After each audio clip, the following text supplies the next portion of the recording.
Hello guys, നമുക്കിന്നൊരു simple മന്തി ഉണ്ടാക്കിയല്ലോ. അതിനായിട്ട് ഒരു 3 കപ്പ് അരി വെള്ളത്തിൽ ഇട്ട് വയ്ക്കണം. അത് കഴിഞ്ഞ് 1 മണിക്കൂറിന് ശേഷം നമുക്ക് ചിക്കൻ കുക്കറിൽ വയ്ക്കാം. അത് കഴിഞ്ഞിട്ട് ഒരു ജാറെടുത്ത് കുറച്ച് ഇഞ്ചി, വെളുത്തുള്ളി, കുറച്ച് 3 ടേബിൾ സ്പൂൺ മുളക് പൊടി, 1 ടീസ്പൂൺ മല്ലിപ്പൊടി, കുറച്ച് മഞ്ഞൾപ്പൊടി, 1 ടീസ്പൂൺ ജീരകം, ഇത്രയും ചേർത്ത് നന്നായി അരച്ച് കൊണ്ടുവരിക. അതിനുശേഷം നമ്മൾ ചിക്കനിലേക്ക് ഒരു മാഗി ക്യൂബും നമ്മൾ ഈ അരപ്പ് ഒന്ന് വിരവി വെച്ച ശേഷം കുറച്ച് എണ്ണ കൂടെ ഒഴിച്ച് മാറ്റി വയ്ക്കുക. അത് കഴിഞ്ഞ് നമുക്ക് വേറൊരു പാത്രത്തിൽ കുറച്ച് വെള്ളം വെച്ച് ഈ ജാറ് കൂടെ ഒന്ന് കഴുകി ഒഴിച്ച് ഒന്ന് തിളപ്പിച്ചെടുക്കാം. ആ നേരത്തേക്ക് നമുക്ക് ഈ ചിക്കൻ വേവിക്കാനായിട്ട് വയ്ക്കാം. ആ സമയത്ത് കുറച്ച് ഉപ്പും ഒരു സവാള കൂടെ അരിഞ്ഞത് ഇട്ട് കൊടുക്കാം.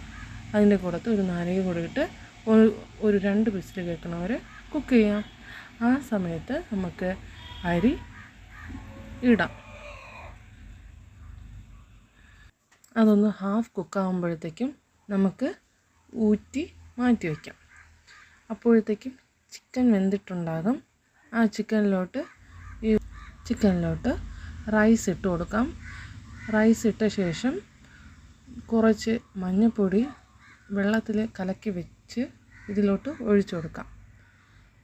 അത് കഴിഞ്ഞ് ഒരു 4-5 പച്ചമുളക് ഇതിലോട്ട് എടുത്ത് താത്ത് വയ്ക്കാം. എന്നിട്ട് കുക്കർ ഒന്നുകൂടെ മൂടി ഒരു വിസിൽ കേൾക്കുന്നവരെ ഒന്നുകൂടെ അടുപ്പത്തേക്ക് വയ്ക്കാം.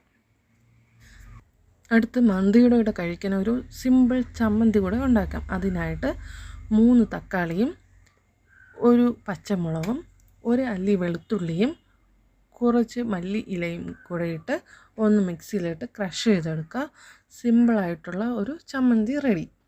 എല്ലാവരും ഉണ്ടാക്കി നോക്കണേ. സിമ്പിൾ മന്തിയാണേ. നമ്മുടെ വീട്ടിലുള്ള ചേരുവകൾ മാത്രമേ ഇതിലുള്ളൂ. അതുകൊണ്ട് എല്ലാവർക്കും ഉണ്ടാക്കാൻ പറ്റും. Thank you. എല്ലാവരും ലൈക്ക് ചെയ്യണേ, സബ്സ്ക്രൈബ് ചെയ്യണേ. Thank you.